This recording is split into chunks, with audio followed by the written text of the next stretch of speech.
আমাদের কুমিল্লার একজন প্রখ্যাত আলেম, আলহামদুলিল্লাহ ওয়াইস, কুমিল্লার গর্ব, আল্লামা মুফতি আমজাদ হোসাইন সাহেব, কুমিল্লা মুরাদনগর মাদ্রাসার যিনি মোহতামিম, হুজুর আমার নিজে বলছে, শেখুল হাদিস, এক বাবা সরাসরি কাঁদতে কাঁদতে ওনার কাছে বলছে, এক বাবা বলছে ওনার কাছে যে ওনার মেয়েটা আরেকটা ছেলের সাথে ভাগ্যা গেছে।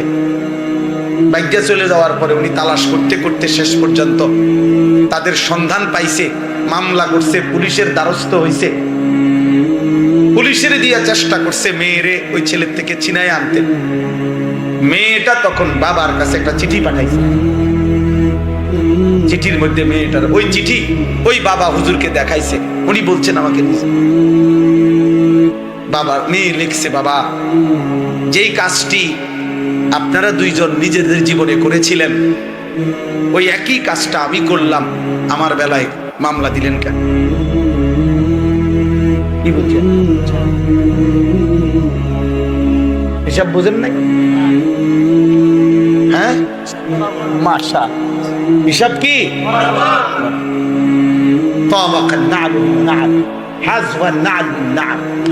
নবীজি এটাই বলছে, নবীজি এটাই বলছে, গুনাহ এমন হবে উম্মত শেষ পর্যন্ত ডান পায়ের জুতার বাম পায়ের জুতা বরাবর না উঁচা ছোট বড়। মানুষের যে জুতা পায়ে দেয়, দুই জুতা কি বরাবর না ছোট বড়? বরাবর। ডানের জুতা বামের জুতা যেমন বরাবর। অর্থাৎ সে বুঝাইছে, বাবা তুমিও তো আমার মারে এভাবে বাগাইয়া এটাই বিয়া করছো, আমিও তো ওইটাই করেছি, আমার বেলায় মামলা দিলা কেন? এবার কি জবাব?